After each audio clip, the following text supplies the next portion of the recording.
What's going on, y'all? It's probably about midnight, Saturday night, going into Sunday morning, midnight. But I felt compelled to reach out to people on Facebook, not necessarily attention seeking or anything like that. But I'm pretty much a straightforward type guy.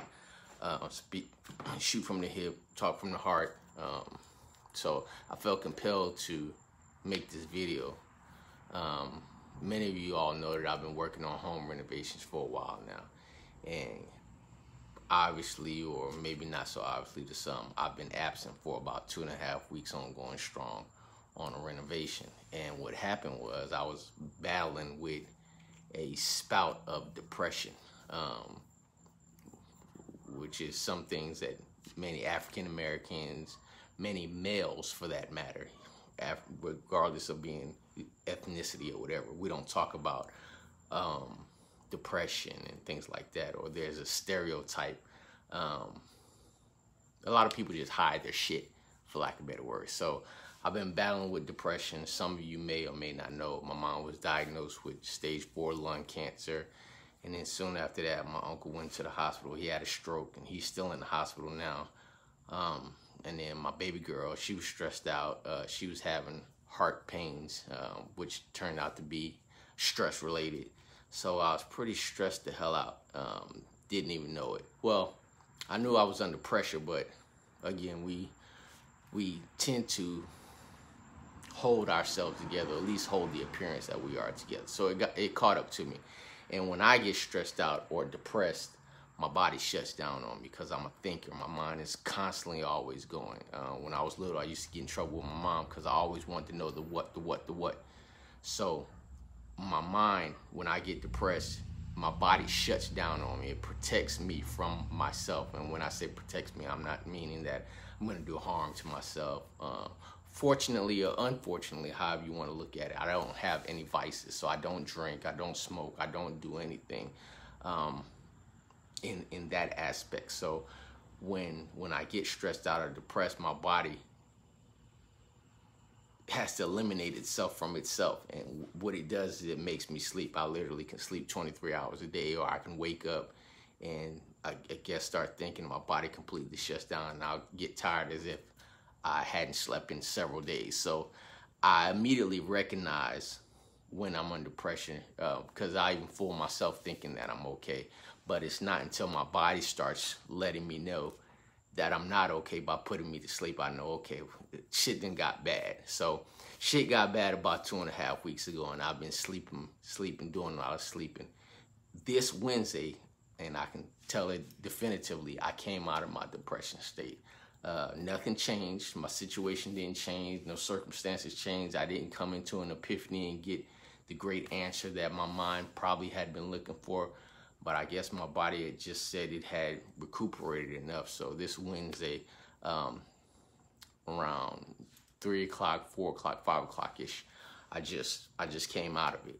So I'm thankful for that. So I'm making this video, one, to talk about depression, and that when you are depressed, make sure you get some help and do whatever it is that makes you get better. Hopefully it's not divisive remedies that makes your situation worse, such as drugs, alcohol, or depression, or other things. But I get it. Make sure you get some help. So I'm making this video more so like a public service announcement, that it's okay to talk about depression. It's okay to talk about it openly. It's okay to talk about it to somebody that you trust. So I'm hoping by me being transparent that you find the courage and the will to talk to somebody that you do trust and love whenever you're going through your depressions. Secondly, I want to thank everybody that's been reaching out to me, checking on my family. I know it's kind of a thin line between, keep asking, how's everything going? And I tell everybody fine, but really I just want to say it's still fucked up. It's almost like you wish people would stop asking. It's fucked up. I'm stressed out. Nothing has changed, but we lie and say, oh, it's going okay. But sometimes those asking questions of how things going continues to peel that scab off, that wound that you may have masked for the day. You just got to the point where you can just put all that BS to the side and kind of pretend like things okay, then you got to go and tell somebody, lie to somebody and be like, yeah, it's all right, or whatever, or I'm not stressed out. So thank y'all for checking on me. Thank y'all for checking on my family. Thank y'all for checking on my situation. Nothing has changed, unfortunately. The situation is still status quo on all 3 levels. Baby girl is doing good. My mom's situation has not changed. My uncle's situation has not changed.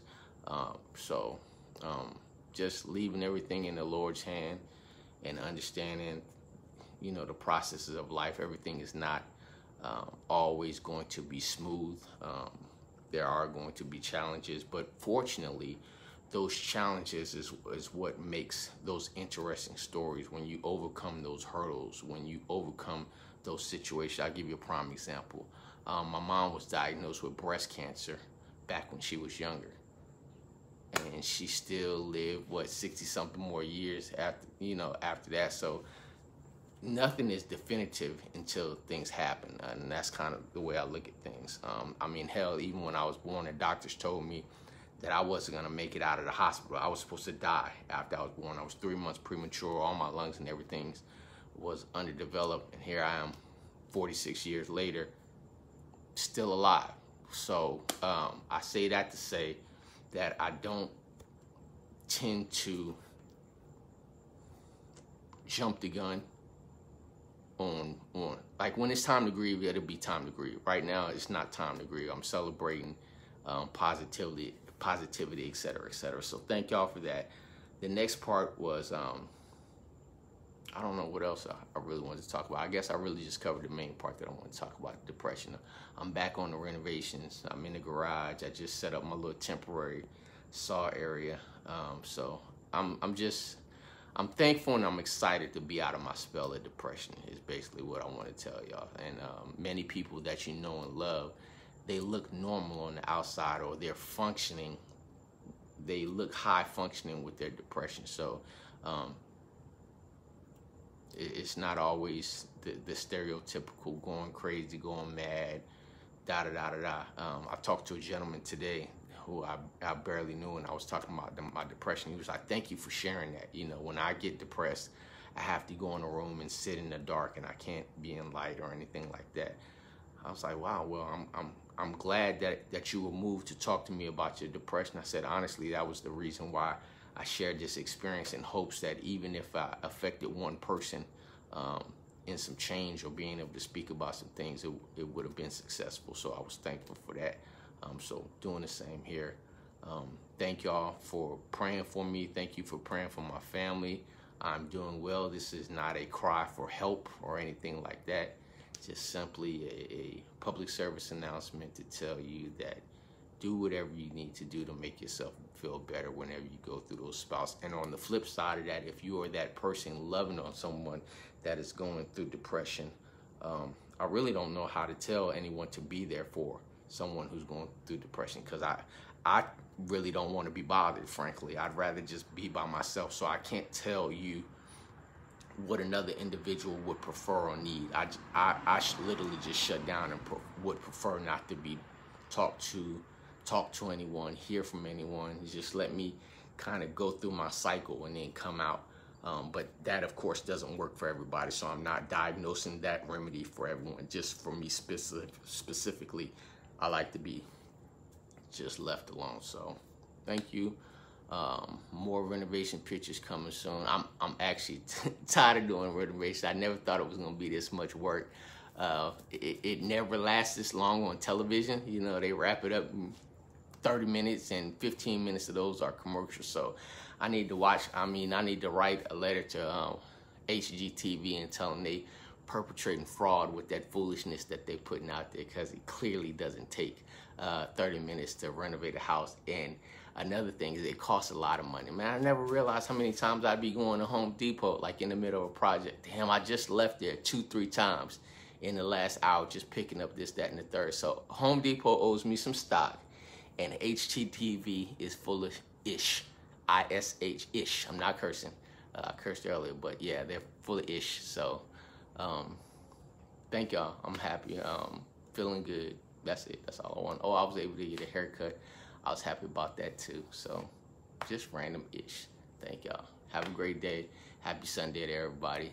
If you want to message me comments, questions, or anything like that, I know a lot of people don't like to put their business out there or not as transparent. I just don't give a damn. I just tell it how it is. Sometimes I tell my deepest, darkest secrets, and that's how you kind of get over that taboo of things. I have very little filter, positive filter or negative filter. I just shoot from the hip and keep it 100. So if you feel motivated, you want to message me or not message me or whatever, I'm here. Inbox me, and hopefully this helps. No, I'm not doing no renovations for nobody's house, because as soon as I'm done with this, I promise you I'm done. I don't want to touch another saw. I don't want to touch another piece of wood. I don't want to screw another drywall. I just can't wait till this is over with. But thank y'all for keeping up with me. Good night. Love y'all. Love yourself. That's it. Thank you. So real quick, I want to come at y'all and give y'all my little today's testimony. So I posted a message earlier today about me waking up and not having any hot water, and took me a cold shower. Took the whole shower, whatever. Some of y'all commented on, you know, the hot water heater, this, that, and the third. But my point was that despite possibly having to pay more money and spend more time doing this, that, and the third, my attitude was always positive. So today I continued on with my day. This afternoon I went to Home Depot. I had my furnace changed out not too long ago. So there was a worker that came over yesterday and put the heating element in my furnace. Clearly we don't need the heating element now because it's summertime. So they put the furnace in. A couple of days, a week later, they came back and put the heating element in. So when he came to put the heating element in, he hit some circuits. He turned some circuits off, trying to, of course, turn the furnace off. But when he went back and turned the circuits back on, he didn't click all of the circuits. So clearly he must have, and I'm just assuming, I'm not blaming anyone. Clearly he didn't turn the circuit on for the hot water heater. So today when I was in the furnace area, because I just went to Home Depot and bought some insulation to go around the furnace so I can start drywalling in the kitchen, I noticed that the circuit wasn't tripped. So I went, turned it on. There was a couple more circuits, ironically, that weren't turned back on either. And voila, just like that, we got hot water again. So I say all that to say the lesson in the story is that to always stay positive, no matter what circumstances God puts in front of you. And I left in the quotes that God likes to play hide and seek too. Every year around Easter, we all get excited about hide and seek and this, that, and the third, right? We hide the egg, the kids go out looking for it. Well, God likes to play hide and seek throughout the year. He'll hide things for your faith. He'll hide things for your marriage. He'll hide things for your relationship. And I'll give you a prime example of what I'm talking about. This morning, my faith got tested by God, right? By giving me hot water to see how if I was going to be appreciative of all the other things that he gave me. Then he wanted to test me and see if I was going to get disappointed about having to put in the work to continue my faith. And clearly I passed that challenge, right? He hid my faith inside the furnace walls where I needed to go and check the insulation, which caused me to find God had never left me or forsaken me to begin with, right?